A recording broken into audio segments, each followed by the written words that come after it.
Hey guys, I just have an interesting video for you today, a prophetic one. So I haven't had one of these dreams in a long time, and I'm going to tell you, it was not just any kind of dream. It's one of those dreams where you feel like your conscious has passed into a different timeline or some sort of alter Earth, right? You know what I mean? Or the other woohoos around there. But before we get started, I'm just going to take a sip of this because, as you can tell, I'm pretty raspy. I'm just coming off of streptococcus pneumonia, so that almost got me. By the way, pneumonia's no joke.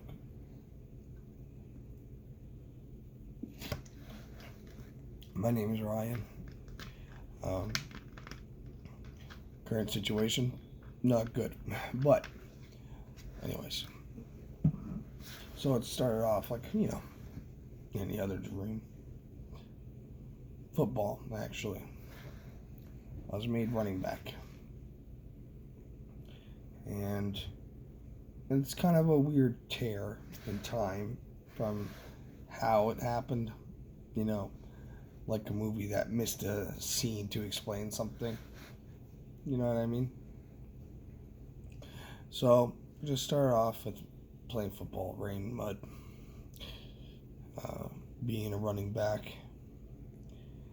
And we're playing football, and it wasn't on a big time field. It was like some sort of charity event. And it was beside some sort of break in between the canal and two government buildings. And yeah, like I said, bad situation. So, playing on this field that's beside a river. But there are two government buildings. Well, there's actually three. But it goes one from this side, on the other side, which where I am at. And then there's one beside the other one on the other side. And all of a sudden, from what I can tell, it was a cheap plane. Like, how the heck could it get past the air defenses? Right? Probably it looked like a fogfoot. One of those SU-122s, I don't know. But it was probably an SU-25. And that fogfoot laid the hammer down on these Canadian government buildings. Blew them up, set them on fire, stopped the people's exit. It was long, like I was there. And of course, my mother came to watch me play, so there's me hovering with my mom there, and I think the war was already at a high point or a critical moment of an attack on the soil. There's already military activity that wasn't normal. So, anyways, so that frogfoot just laid the hammer down on those buildings, and they got us a bit. They killed half the field on the other side. So, I don't know where I come from with this, but we were elevated. I think that was just my dream point where I could see what's going on. I think that's why I was elevated. But I was watching these, I think it was like these kids on a field trip, I guess. Anyways, they got blocked off from coming down, and they died. Lots of people died. Lots and lots. unalive. Sorry. Guess I only get one chance to screw up on that, right? But after that, some time went by. You got the military had the guys helping, all the fortressing, sandbags where they think they need it, helping out, anything, for anything, teaching them how to shoot some guns. But the weird part is that I was actually just going to tell you the end, but I think that'd be cheap. So these buildings got attacked, and I don't know if that was means for Canada to ask the states to do something. I don't know. My guess is yes, because it's Canada. Congratulations. Anybody could do that.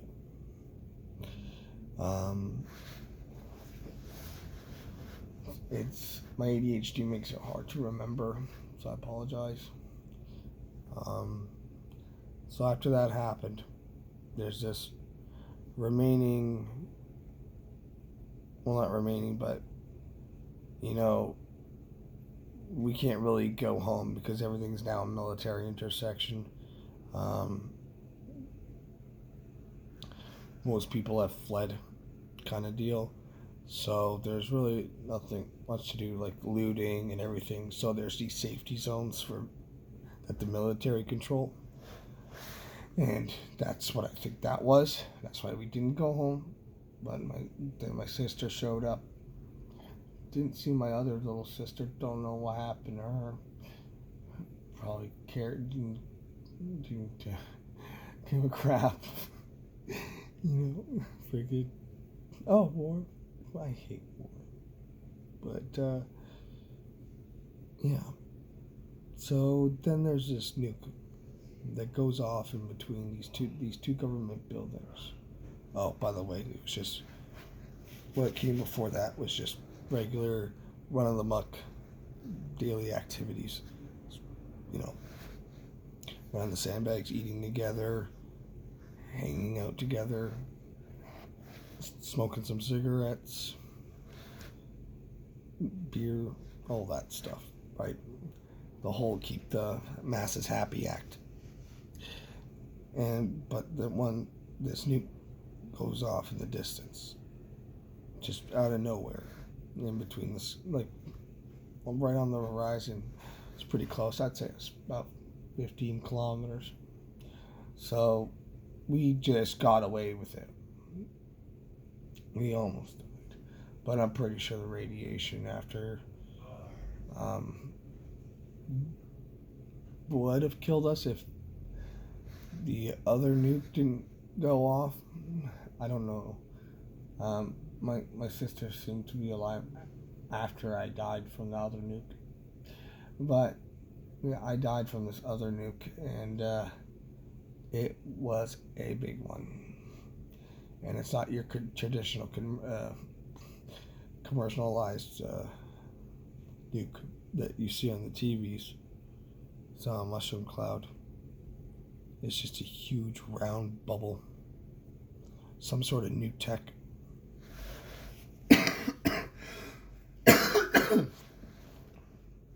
And it was just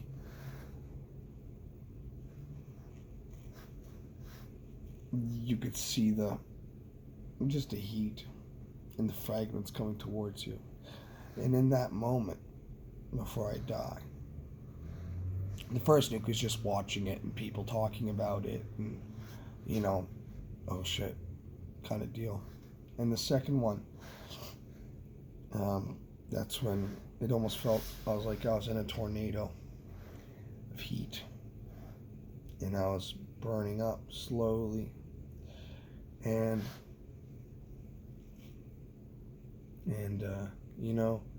before that, me and my mom saw it coming, so I don't know where my sister was. She was probably underground or something, I don't know. But she remained alive for a little bit longer than we did, as far as I could tell. And, you know, I'm sorry if this is boring, but like I said, most people aren't going to watch this anyways, because, you know, oh, it's just somebody, you know, trying this bullshit. But I think the attacks on Canada, there's something telling me that the attacks on Canada did something to the alliance, because it would be easy to attack it. I'm going to tell you. Be honest. Everybody knows it. Okay? Put your stupid ass Canadian pride behind you for a little bit. Okay? And know that we got a shit ass air defense. Okay? We do. So we get nuked. I'm inside this heat bubble. And, you know, the debris, you know, the full blast, it just takes things out, knocks trees over, all that mumbo jumbo. These bombs were eating concrete. Not by heat itself, like it was eating concrete. It's like somebody made an airborne nanoparticle, nano machine that would just eat it and eat buildings in full doses when the bomb goes off. It's extremely weird, but you can't have a nuke with the nanobots and destroy them. EMP stuff, right? So maybe there's something I'm missing about that. Maybe somebody in the scientific community can help me out with what that possibly could have been.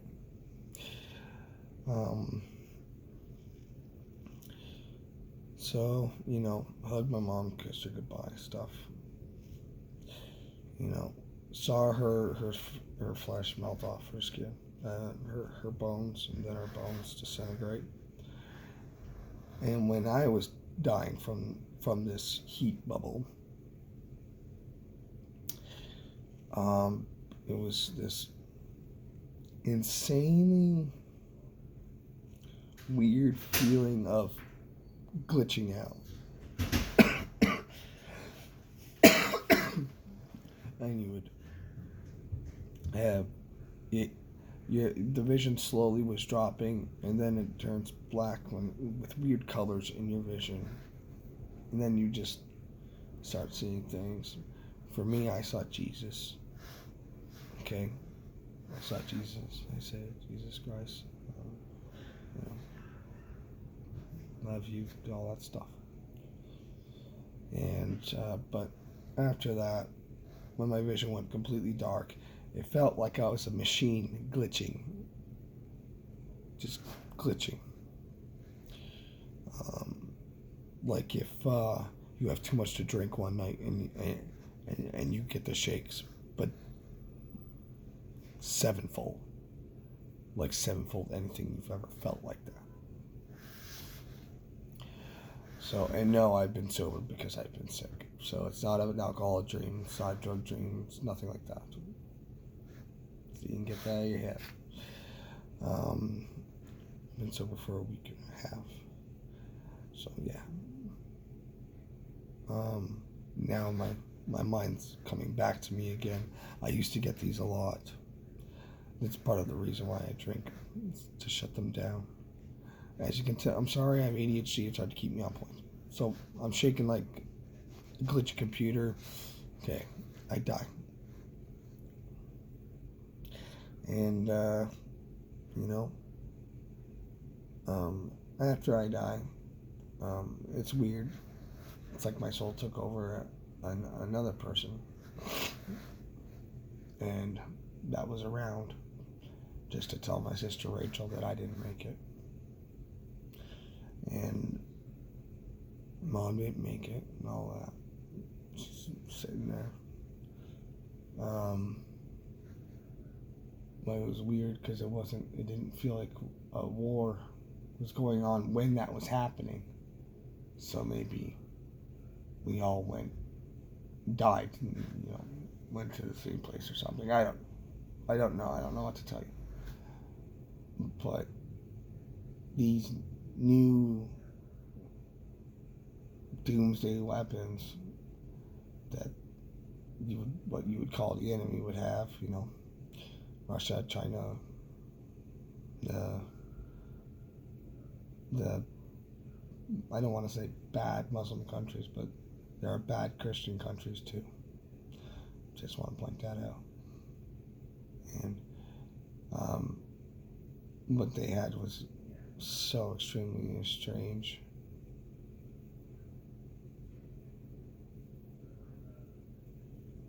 But I went, and then because my sister replied to me when I said, Ryan didn't make it.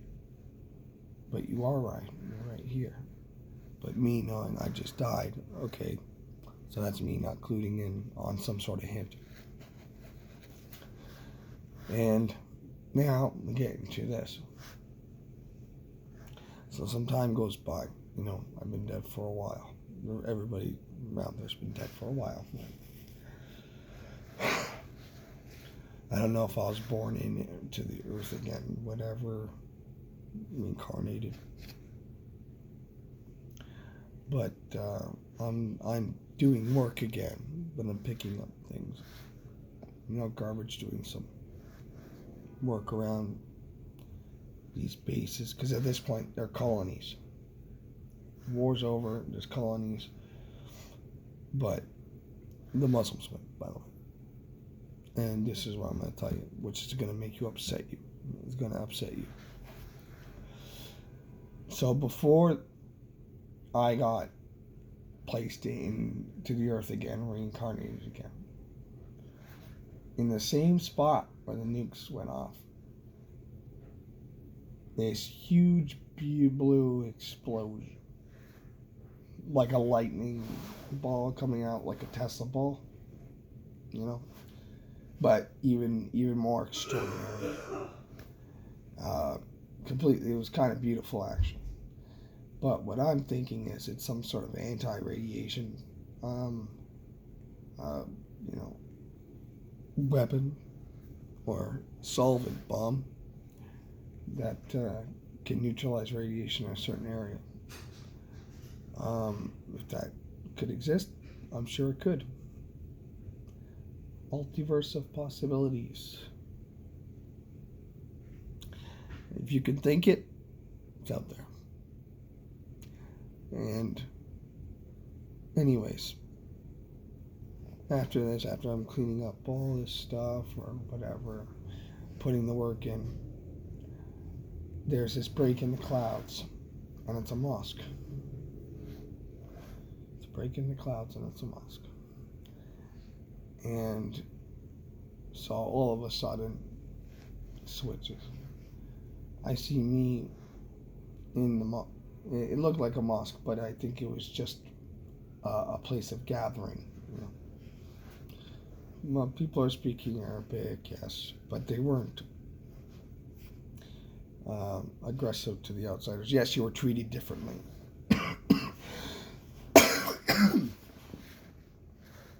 But everything was neat, tidy. They set up these tables. Everybody is very posh. Not the Chinese there. The Chinese and the Muslims, they were just running it. They were just running it. Like, they would allow you to make some money, right? Well, I don't know how that works. I don't know how that would work. But I just couldn't tell you. It's one of those strange things. And, I was getting disrespected and stuff. So I left and started gathering more things. And then I found this collection of World War II guns. STG-44s, Carcanos, Grants, Springfield. And it's so strange, because then I started selling and being a merchant for weapons. And then I started, talking more. But I'm just like, it's funny how we nearly destroyed ourselves, and people are still buying weapons. It's like we're never going to change. But I don't know.